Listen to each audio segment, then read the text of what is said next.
Marga back on the YouTube channel today, and we are going to do Use Up Your Scraps Part 2. I did forget the yours in the thumbnail, but you know, hopefully it's pretty enough that I got you excited. So in the first video, we did use the Affluent heart, both the hot foil and the coordinating die cuts. But in today's video, we're only going to use the teeny tiny little heart. So in this one, we didn't use at all in the first video. So I thought I'd just show you a different way of using this. So here I have a bunch of colorful, bunch of scraps. So this is from my mega session of making the Capture My Heart gift boxes. So you will end up with quite a decent size scrap at the bottom of these die cuts. So we want to make the most of our stuff, don't we? Because nobody likes crafty stuff. Or crafty waste, sorry. Everybody loves crafty stuff. Nobody likes crafty waste. And I did do something a little bit crazy here. I put the heart in like the bottom bit where there's a straight line. So if I wanted to cut out strips, that would have been the best bit to do that from. But I did learn that pretty quickly. So I noticed right away on the first one. So I decided to put them up in the corner so that it would be as little waste as possible. So here we are going to line up all of our hearts and just have a little pretty look at those. And then on top of a card base, we are going to sort of put these down in like a pattern, if you like. I call this kind of like color flowing, to see where is the colors going to go, which colors go well together. And then when you're happy, we're going to use a little bit of press and seal, or if you have sticky mat, you can use a sticky mat as well. And then we're going to press that down so that everything stays in the right spot. And then we're going to take that off.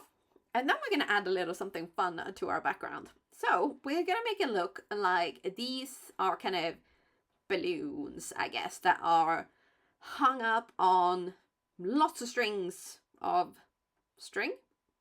Okay, that didn't make any sense, but...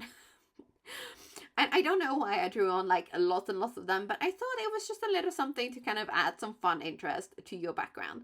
So the good thing with having them on the press and seal is that you can just check like your placement, and you will see here. So this is the second time I've gone in and I've added lots more lines, because the first time I just didn't do them in the right place.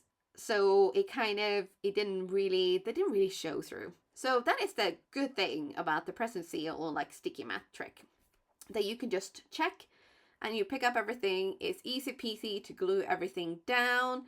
I did remove the red heart because it wasn't kind of in the right spot where it would look good on the lineup. So I took that one off and glued everything else down, and then I stuck the red one on down later. Here I was having a bit of a, oh, do I trim off this stuff or not? And I actually decided, you know what? Nope, we're going to keep it as it is because it's so cute. But we are going to add a cute little highlight to these balloons. So if, like me, you're having issues with your white gel pens, I don't know how many I've gone through. They just don't work for me. I don't know what the problem is. I decided to switch to Posca pens, and although it's not the best video because I did have a little bit of an issue with mine here, because one, it's very cold in my craft room, and two, I haven't used it for a very long time. So I think it was a little bit clogged, but just get it kind of flowing again by shaking it up. And then we are going to, while the Posca pen is drying, or your gel pen, we are going to stamp up a sentiment. So if you want to do exactly the same one as I'm doing, this one is from the Crazy Cupid Love. I hope it's Crazy Cupid Love and not Cupid Crazy Love. No, Crazy Cupid Love, yes. So we're going to stamp this up with a little bit of black ink on another piece of scrap cardstock. So we're using up a lot of scraps here today. And then we're going to stick this down. But here is a big but. Now, if you are wanting to recreate this exact card, I would highly suggest that you trim your banner before you stick it down, because it was very tricky to trim it with those hearts sticking out. So if you want to trim all the hearts so that they go exactly the same size as the card, of course you're not going to have this issue. If you decide to leave them like I did, this will be an issue. So just a heads up. But once that was sort of like awkwardly trimmed down, the card was done. I decided to not put any bling on this one either. I know.